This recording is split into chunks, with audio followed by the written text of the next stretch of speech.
Hi everyone, আজকে আমরা নবম দশম শ্রেণীর পদার্থবিজ্ঞানের দ্বিতীয় অধ্যায়, আমাদের অধ্যায়ের নাম হচ্ছে গতি। এই অধ্যায়টা নিয়ে দেখব।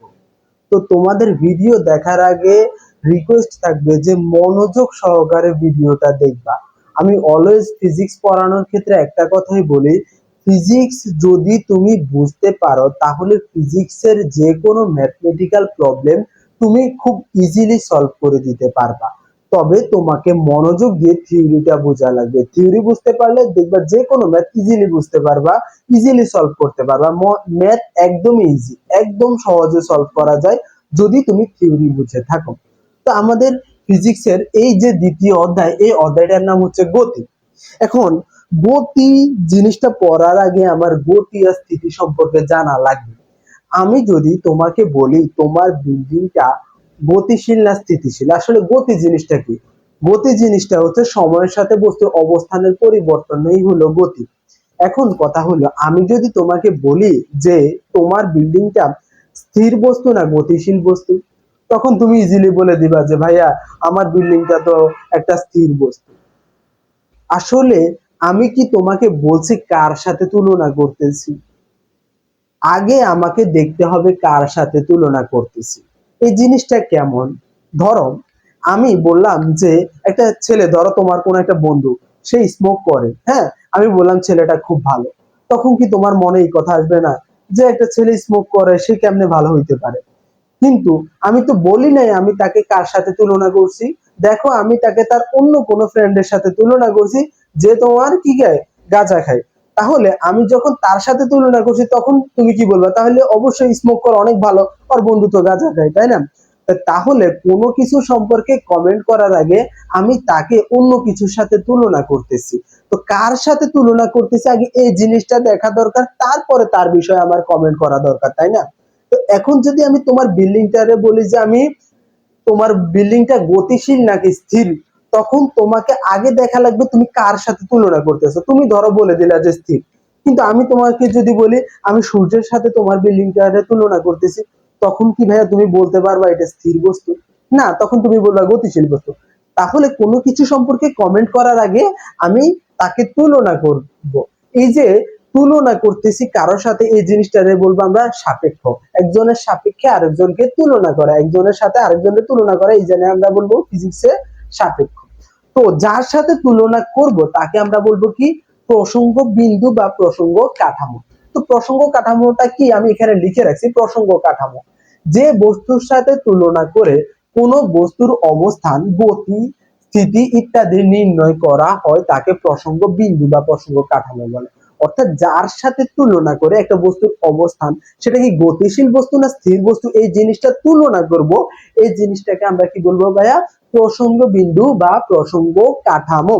আচ্ছা, এখন আসো আমি বস্তু গতিশীল নাকি স্থিতিশীল এই বিষয়টা আমরা এখন দেখব। তাহলে এখানে স্থির বস্তু বা স্থিতিশীল বস্তু কাকে বলে? স্থিতির সময়ের সাথে পরিপার্শ্বিক সাপেক্ষে।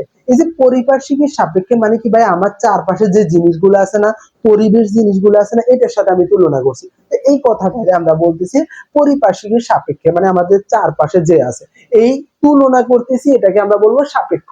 তো সময়ের সাথে পরিপার্শ্বিকের সাপেক্ষে কোনো বস্তুর অবস্থান পরিবর্তন না হলে তাকে আমরা বলবো স্থির বস্তু। তাহলে দেখছো যে এটা স্থির না গতিশীল, এটা বলার জন্য আমাকে প্রথমে দেখা লাগবে যে আমি তারে কার সাথে তুলনা করতেছি। তাহলে প্রসঙ্গ বিন্দু দরকার, তারপর আমি বলতে পারবো সেটা স্থির বস্তু নাকি গতিশীল বস্তু। ওই তোমার বন্ধুর মতো, সে ভালো নাকি খারাপ আগে দেখতে হবে কার সাথে তুলনা করতেছি। যদি কোনো তোমার অন্য কোনো বন্ধু নামাজি, 5 ওয়াক্ত নামাজ পড়ে, তার সাথে তুলনা করি তাহলে সে খারাপ। কিন্তু যদি তার গাঁজাখোর বন্ধুর সাথে তুলনা করি তাহলে সে অবশ্যই ভালো। তো কার সাথে তুলনা করতেছি এই জিনিসটা আগে দেখা লাগবে। তাহলে সময়ের সাথে পরিপার্শ্বিক সাপেক্ষে মানে পরিবেশের সাপেক্ষে, চারপাশের সাপেক্ষে কোনো বস্তুর অবস্থান পরিবর্তন না হলে তাকে আমরা বলবো কি ভাইয়া? স্থির বস্তু। অবস্থান পরিবর্তন হয় না তাহলে সেটা স্থির বস্তু। এখন এই যে স্থির বস্তু, স্থির বস্তুর বৈশিষ্ট্যটাকে আমরা কি বলবো? স্থিতি। একটা বস্তু স্থির আছে, তার বৈশিষ্ট্যটাই হচ্ছে কি ভাইয়া?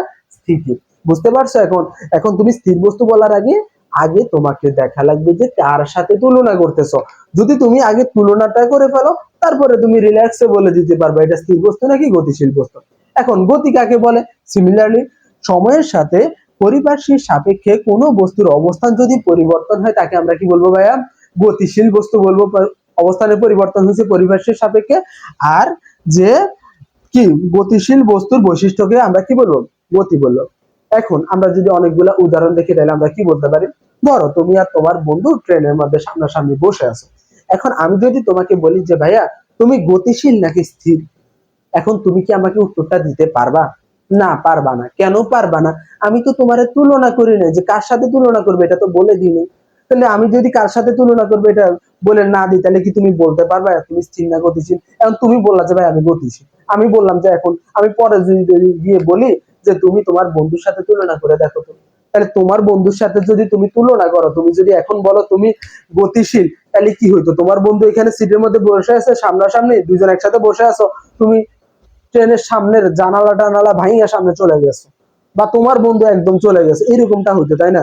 এরকমটা কি হইতেছে? তাহলে আমাকে আগে বলা লাগবে কার সাথে তুলনা করতেছি। যদি আমি তোমার বন্ধুর সাথে তোমাকে তুলনা করি তাহলে কি হবে ভাইয়া? তাহলে তুমি স্থির বস্তু। হ্যাঁ, তুলনা করতেছি যার সাথে প্রসঙ্গ কাঠামো আগে নির্ণয় করা লাগবে, তারপরে বলা লাগবে তুমি স্থির বস্তু না গতিশীল বস্তু। তোমার বন্ধুর সাথে তুলনা করছি, তার মানে এখন তুমি কি স্থির। যদি আমি তোমার সাথে প্ল্যাটফর্মের সাথে তুলনা করি, আমি যদি রেল লাইনের সাথে তুলনা করি, হ্যাঁ, তাহলে তুমি গতিশীল বস্তু। তাহলে একটা বস্তু গতিশীল নাকি স্থির, এই জিনিসটা, এই কথাটা বলার আগে আমাকে দেখা লাগবে যে কার সাথে তুলনা করতেছি। প্রথমে কার সাথে তুলনা করতেছি এই জিনিসটা দেখবো, দেন আমরা বলবো যে বস্তুটা গতিশীল নাকি স্থিতিশীল। আশা করি তোমরা এখন গতি আর স্থিতি বলার আগে চিন্তা করে দেখবা যে আমি কার সাথে তুলনা করতেছি। তুলনা করার পরে তুমি বলতে পারবা যে এটা গতিশীল নাকি স্থির বস্তু। এখন ভাইয়া দেখবা তোমাদের বইতে গতির কিছু প্রকার দেওয়া আছে। প্রকারগুলো কি কি? প্রকারের মধ্যে আছে ঘূর্ণন গতি, রৈখিক গতি, চলন গতি, পর্যাবৃত্ত গতি, স্পন্দন গতি। এগুলা তোমরা তোমাদের বই পড়লে বুঝতে পারবা। রৈখিক গতি কি ভাইয়া?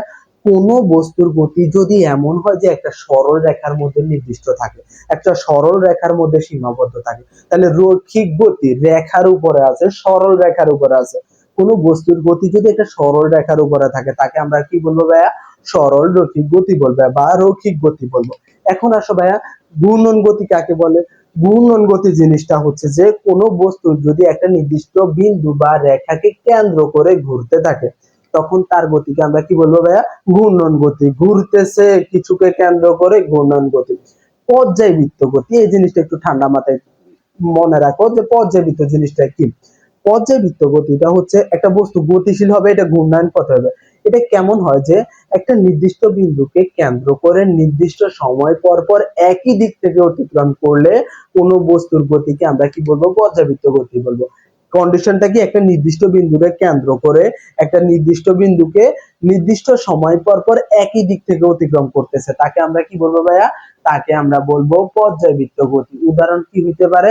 উদাহরণ হইতে পারে ভাইয়া ঘড়ির কাঁটা।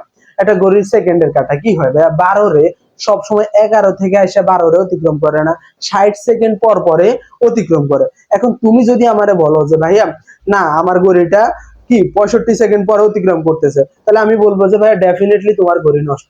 কিন্তু একটা ঠিকঠাক ঘড়ির কথা বলো, সেটা কি করে? 60 সেকেন্ড পর পরে একটা 12 রে 11 থেকে অতিক্রম করে না। কখনো কি দেখছো এক থেকে উল্টা দিকে এসে 12 রে অতিক্রম করছে? না।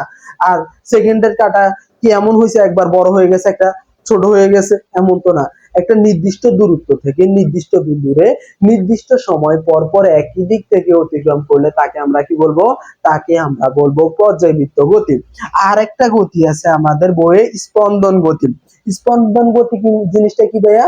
স্পন্দন গতি জিনিসটা হচ্ছে যে একটা বস্তু তার গতিপথের অর্ধেক সময় একদিকে, বাকি অর্ধেক সময় তার বিপরীত দিকে একটা নির্দিষ্ট বিন্দুরে অতিক্রম করবে। তাহলে অর্ধেক সময় একদিক থেকে একটা নির্দিষ্ট বিন্দুকে, বাকি অর্ধেক সময় বিপরীত দিক থেকে একটা নির্দিষ্ট বিন্দুরে অতিক্রম করে, তাকে আমরা বলবো কি?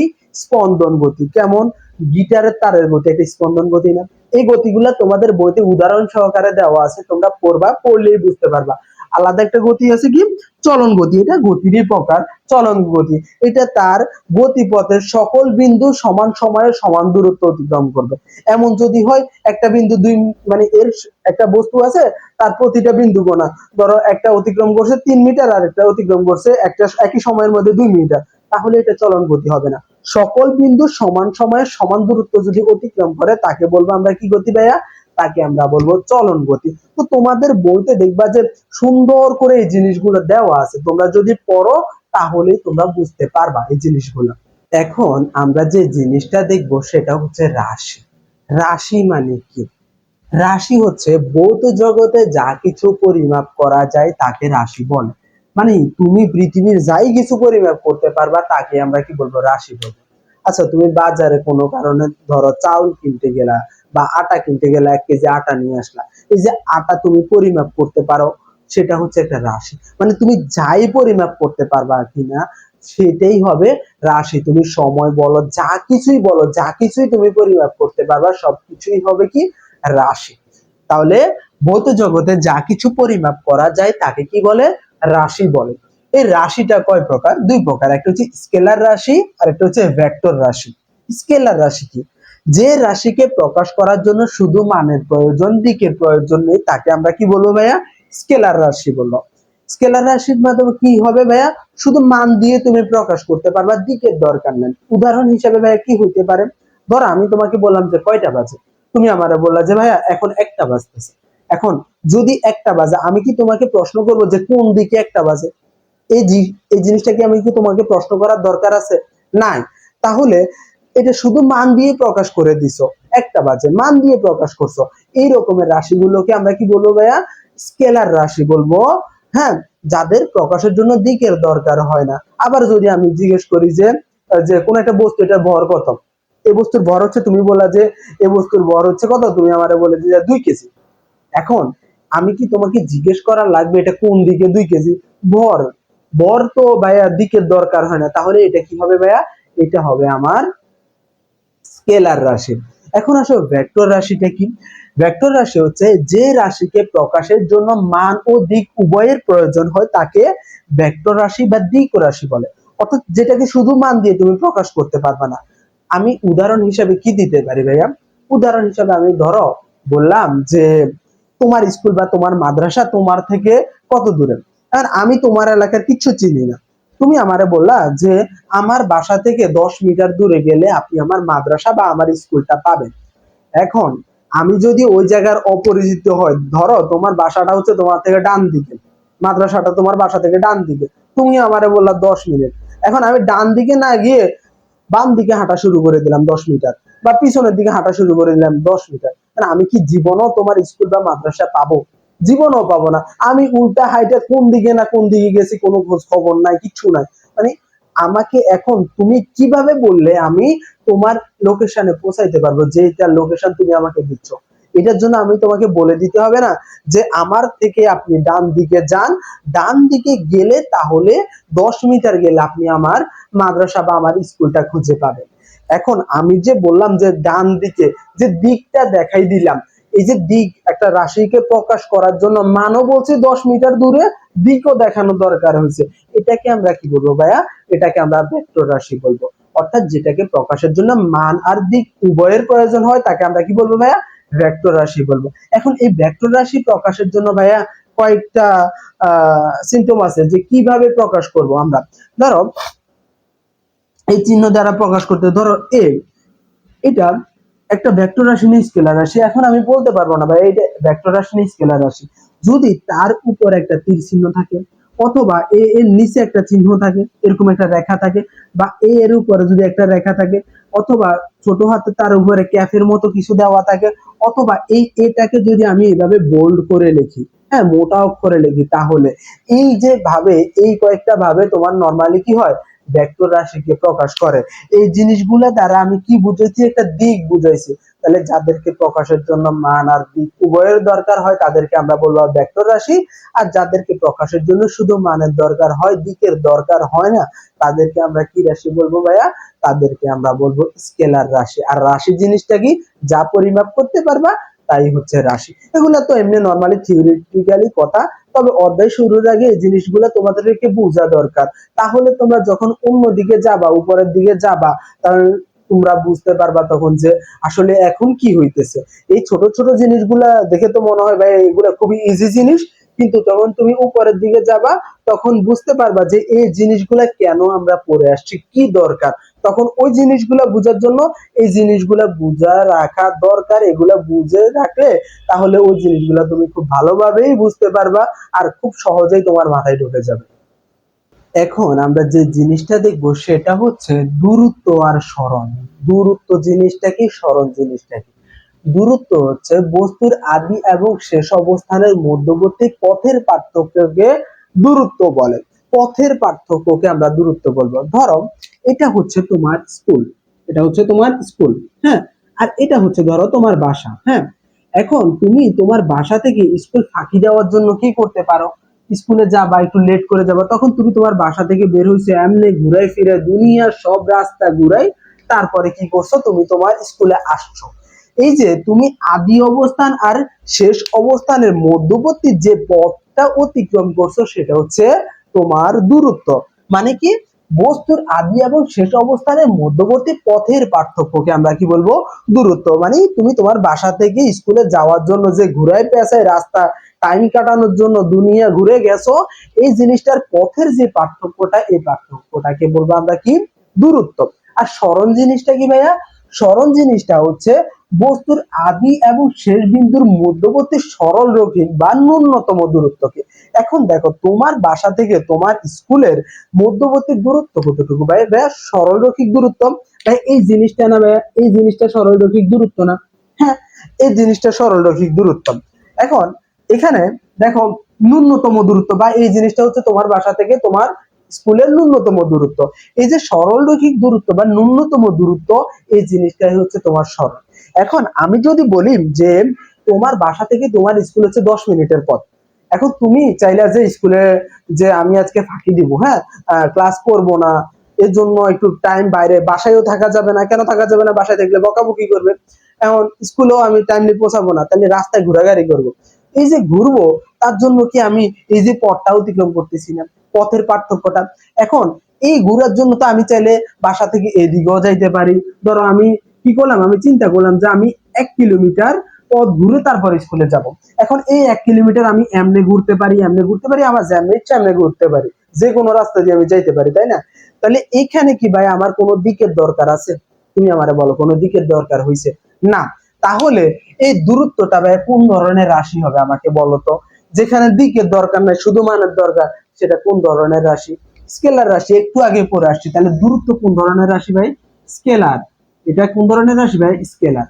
এখন বলো সরণ যে জিনিসটা, সেটা হচ্ছে তোমার বাসার আর স্কুলের মধ্যবর্তী ন্যূনতম দূরত্ব বা সরলরৈখিক দূরত্ব।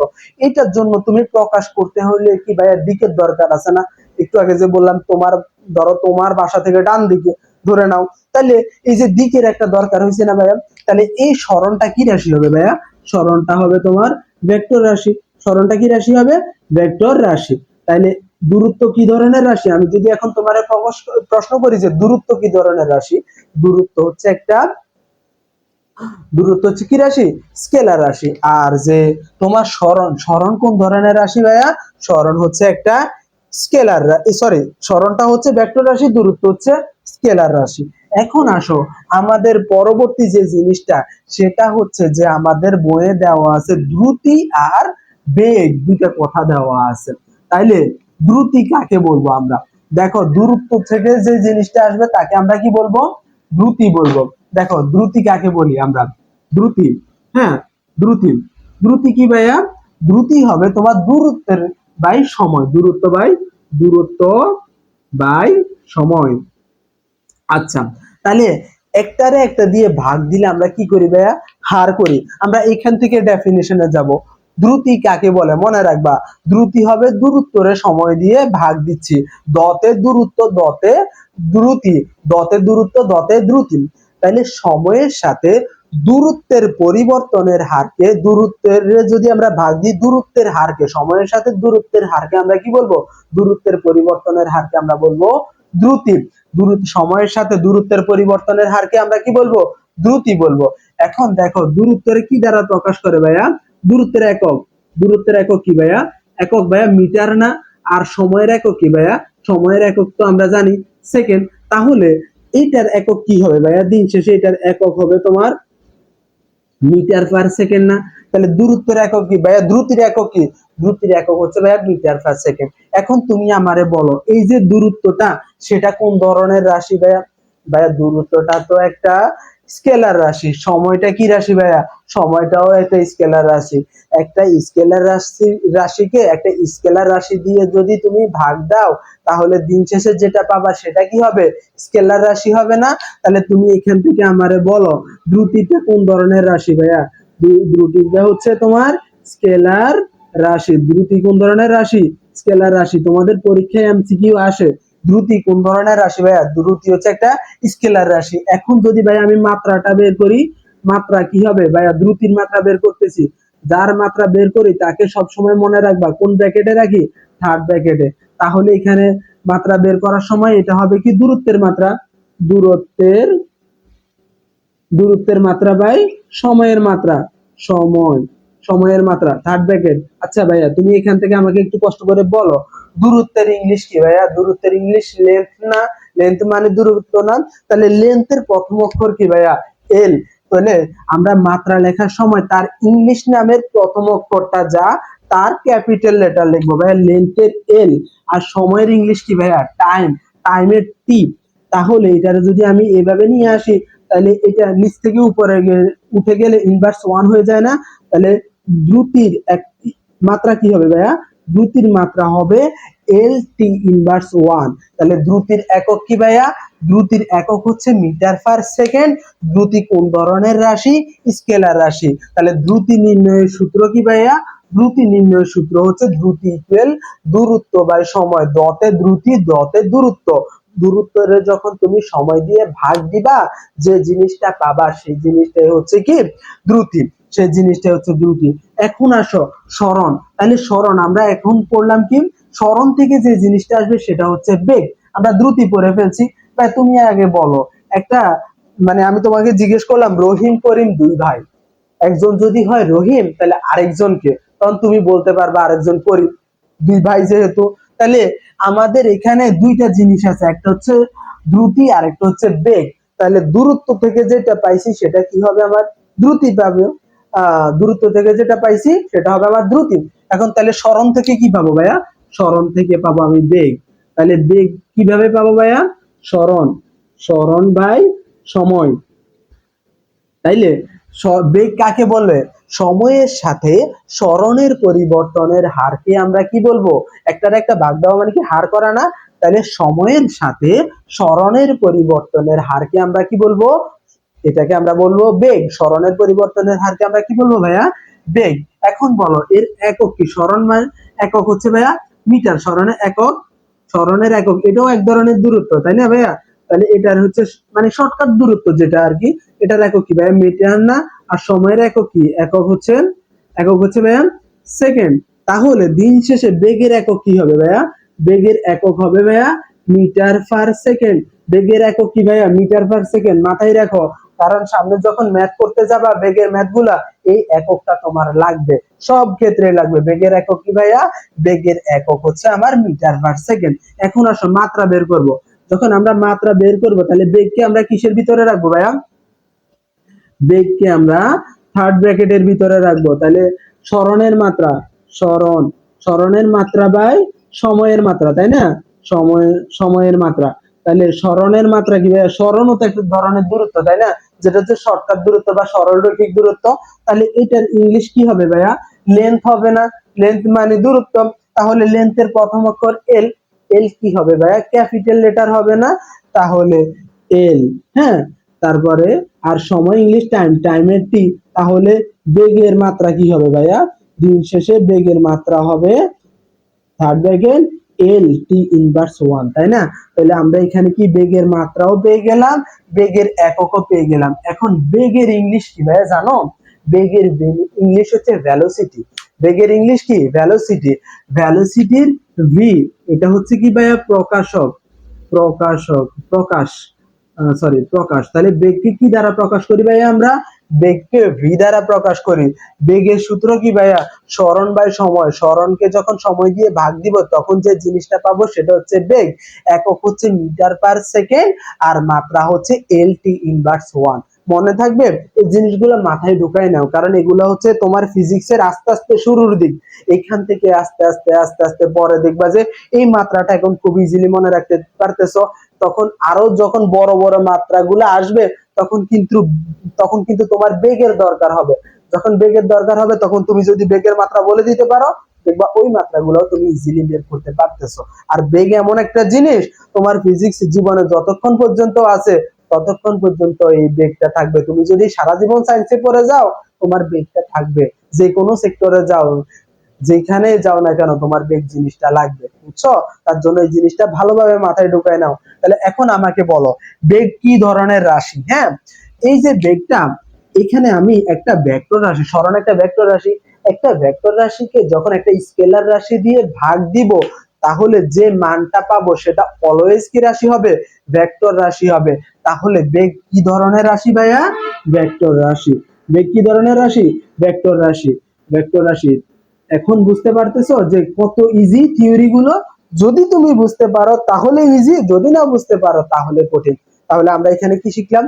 দূরত্ব থেকে যে জিনিসটা আসে সেটা হচ্ছে দ্রুতি, সরণ থেকে যে জিনিসটা আসে সেটা হচ্ছে কি আমার বেগ। দূরত্ব একটা স্কেলার রাশি, সময় একটা স্কেলার রাশি, একটা স্কেলারে দিয়ে একটা স্কেলারে ভাগ দিছি, তার মানে যেটা পাবো স্কেলার রাশি। তাহলে দ্রুতি কোন ধরনের রাশি? একটা স্কেলার রাশি। আর একটা ভেক্টর রাশিকে যখন একটা স্কেলার রাশি দিয়ে ভাগ দিব, ভাগফল যা পাবো তা হবে কি একটা ভেক্টর রাশি। দ্যাটস ওয়াই বেগ একটা কি ধরনের রাশি? ভেক্টর রাশি। বেগকে বি দ্বারা প্রকাশ করে, একক হচ্ছে মিটার পার সেকেন্ড, মাত্রা হচ্ছে এলটি ইনভার্স ওয়ান। বেগের মাত্রা, বেগের একক দুইটাই হচ্ছে কি ভাইয়া? দ্রুতির মাত্রা, দ্রুতির এককের মতোই। তাহলে একটা হচ্ছে শুধু ভেক্টর রাশি, আর একটা হচ্ছে স্কেলার রাশি, আর কোনো পার্থক্য তেমন নাই। বুঝতে পারছো? এই জিনিসটাই হচ্ছে আমাদের বেগ আর দ্রুতি আর বেগের কাহিনী। ভাই একটু আগে তো আমরা বেগের জিনিসগুলা দেখলাম, এখন আমাদের বইতে দেখবা যে বেগের অনেক ধরনের ম্যাথ আছে, এগুলাকে আমার সলভ করা লাগবে। তাহলে সূত্রগুলা আমি আবার যদি লিখি, বেগ জিনিসটা কি? বেগ জিনিসটা হচ্ছে সরণ বাই সময়। সময়। এখন আমাকে দেখা লাগবে সরণ রে কি দ্বারা প্রকাশ করি ভাইয়া? কোথাও দেখবা যে সরণ রে এস দ্বারা প্রকাশ করে, কোথাও দেখবা যে ডি দ্বারা প্রকাশ করে। এটা হচ্ছে কি ভাইয়া? প্রকাশ।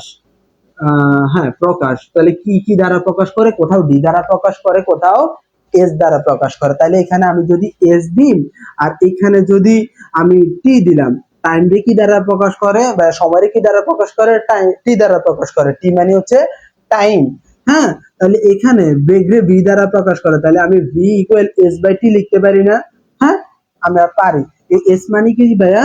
এস মানে হচ্ছে সরণের পরিবর্তন, টি মানে হচ্ছে সময়। তাহলেই তো আমরা দিন শেষে বেগটা পেয়ে যাব। আর যেটা একটু আগেই বলছি কি ধরনের রাশি ভাইয়া? এটা হচ্ছে আমাদের একটা কি রাশি? এটা হচ্ছে আমাদের একটা ভেক্টর রাশি। এই জিনিসটা মাথায় রাখবা, একক মাথায় রাখবা, মাত্রা মাথায় রাখবা, কি ধরনের রাশি এই জিনিসটা মাথায় রাখবা। এগুলা থেকে এমসিকিউ চলে আসে। তোমার বিশেষ করে মাত্রা আর যে কি ধরনের রাশি, এগুলো এমসিকিউ তে বেশি করে, এগুলো একটু মাথায় রাখবা। ছোট ছোট জিনিস মাথায় রাখবা। আবার ভাইয়া দেখো, এই বেগেরও কিন্তু আবার প্রকার আছে। কি কি ভাইয়া? একটা হচ্ছে সমবেগ, আর একটা হচ্ছে অসমবেগ। অর্থাৎ সমবেগটা কি? এখন আসো, সমবেগটা হচ্ছে যে সময়ের সাথে যদি বেগের পরিবর্তন না হয় তাহলে সেটাকে বলবো আমরা সমবেগ। আর যদি বেগের পরিবর্তন হয়ে যায় সেটাকে আমরা কি বলবো ভাইয়া? অসমবেগ। মানে বেগ সমান না, অসম মানে সমান না, আর সম মানে সমান। বেগের পরিবর্তন না হলে সেটা হচ্ছে সমবেগ, আর পরিবর্তন হলে সেটা হচ্ছে অসমবেগ। সবকিছু তো আর বোর্ডে লেখা যায় না। এই যে জিনিসগুলো, এগুলো আমি তোমাকে লিখে লিখে তারপরে বুঝাই। তো যে জিনিসগুলো আমি মনে করি যে না, এই জিনিসগুলো লিখে দেওয়া দরকার, না হলে তোমরা বুঝবা না, ওই জিনিসগুলো আমি লিখে দিই। যে জিনিসটা আমি বুঝি যে না, এটা বলে দিলে তোমার এমনিতেই মাথায় ঢুকে যাবে, এমনি বুঝতে পারবা, ওই জিনিসগুলো আর লিখি না, বুঝছো? এটাই হচ্ছে বেগের কাহিনী। এখন আমরা যে জিনিসটা দেখব সেটা হচ্ছে ত্বরণ। ত্বরণ কাকে বলে ভাই? একটু আগে আমরা বেগের পরিবর্তন বলছি যে বেগ পরিবর্তন হইলে তাকে আমরা বলবো কি? অসমবেগ। আর হচ্ছে বেগ যদি পরিবর্তন না হয় তাহলে সেটা আমরা বলবো সমবেগ। যখন একটা বস্তুর বেগের পরিবর্তন হবে সময়ের সাথে, তাহলে বেগের পরিবর্তন হলে এই কথাটারে আমরা কি বলতে পারি? এই কথাটারে আমরা বলতে পারি ত্বরণ হওয়া। তাহলে আমরা ত্বরণ কাকে বলবো? সময়ের সাথে বেগের পরিবর্তনের হারকে আমরা কি বলবো ভাইয়া? ত্বরণ বলো।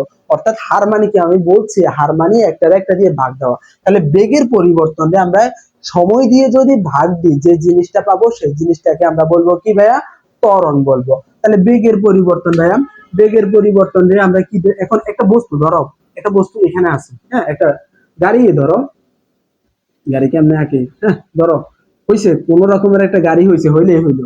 আচ্ছা, এই গাড়িটা এখান থেকে আসতেছে, এখান থেকে এই অবস্থানে গাড়িটা আসছে। এই গাড়িটা যখন এই অবস্থানে ছিল আদি বেগ, তাহলে দুইটা বেগ এখানে আসছে যখন, সেটা হচ্ছে শেষ বেগ, এটা যখন হচ্ছে এটা হচ্ছে আদি বেগ। তাহলে আদি বেগকে আমরা কি দ্বারা প্রকাশ করি ভাইয়া, আদি বেগ, আদি বেগকে আমরা ইউ দ্বারা প্রকাশ করি। আর শেষ বেগ এখানে আসছে, ধরো গাড়িটা এখানে আসছে, এটা আমরা বলবো কি ভাইয়া, শেষ বেগ। হ্যাঁ, শেষ বেগকে আমরা কি দ্বারা প্রকাশ করি, ভি দ্বারা প্রকাশ করি। এখন পরিবর্তন কিভাবে বের করতে পারবো আমরা, বেগের পরিবর্তন বের করার জন্য আমরা শেষ বেগ থেকে আদি বেগকে যদি মাইনাস করি, তাহলে যে জিনিসটা পাবো সেই জিনিসটা হবে বেগের পরিবর্তন। ধরে নাও এই গাড়িটার এখানে বেগ ছিল 10 মিটার/সেকেন্ড, এখানে হয়েছে 20 মিটার/সেকেন্ড। তাহলে আমি যদি তোমারে বলি যে ভাইয়া এখন বেগের পরিবর্তন কত হয়েছে, তুমি তো ইজিলি বলতে পারবা যে ভাইয়া 10 মিটার/সেকেন্ড হয়েছে। কেমনে হয়েছে ভাইয়া, শেষ বেগ থেকে আদি বেগে বিয়োগ করছি না, 20 থেকে 10 বিয়োগ দিছি, তাহলে তো বেগের পরিবর্তন হয়েছে, তাই না? তো এই জিনিসটাই হচ্ছে বেগের পরিবর্তন। তাহলে বেগের পরিবর্তন কি ভাইয়া, ভি মাইনাস ইউ। আর সময়ের কি দ্বারা প্রকাশ করে, একটু আগে বলছি টি দ্বারা প্রকাশ করে। তাহলে ত্বরণের সূত্রটা কি হবে ভাইয়া, A equal V minus U by T, না ভাইয়া, V minus U by T. এটা দিয়ে কি আমি ত্বরণের সূত্র পাবো না? এটা হচ্ছে আমাদের কিসের সূত্র ভাইয়া, ত্বরণের সূত্র। আচ্ছা, এখন এই ত্বরণের একক কি হবে ভাইয়া, ত্বরণের একক যদি আমি চিন্তা করি, একক। আচ্ছা, এখানে তুমি বলো বেগের পরিবর্তন, একটা বেগ থেকে একটা বেগ যদি তুমি বাদ দাও, তাহলে কি থাকতেছে ভাইয়া, দিন শেষে বেগই তো থাকতেছে, মাইনাস করতেছো। তাহলে এখানে এককটা কি হবে ভাইয়া, বেগের একক কি ভাইয়া, বেগের একক হবে না, বেগের একক বাই সময়ের একক, সময়ের একক। আচ্ছা, বেগের একক কি ভাইয়া, একটু আগে পড়ছিলাম মিটার/সেকেন্ড, আর সময় মানে সেকেন্ড। তাহলে দিন শেষে কি হবে ভাইয়া, মিটার/সেকেন্ড। আর এটা নিচ থেকে উপরে গেলে পার সেকেন্ড। দিন শেষে কত হইতেছে ভাইয়া, এই যে আমরা সূচক লগারিদমের সূত্র আমাদের মনে আছে, যদি a to the power m into a to the power n হয়, দিন শেষে কি লিখি, a to the power m plus n লিখি না, সূচক লগারিদমের সূত্র আমাদের ম্যাথের মধ্যে। তাহলে এখানে m 1 কত হবে, -2 হবে। তাইলে একক কি হবে ভাই, মিটার/সেকেন্ড স্কয়ার হবে না? এখন আসো মাত্রার ক্ষেত্রে ভাই, মাত্রা কি হবে, মাত্রা হবে ত্বরণের মাত্রা। যার মাত্রা বের করব তাকে আমরা কিসে রাখবো ভাইয়া, থার্ড ব্র্যাকেটে রাখবো। তাহলে এখানে কিসের মাত্রা হবে ভাইয়া, বেগের মাত্রা, বেগের মাত্রা বাই সময়, সময়ের মাত্রা না?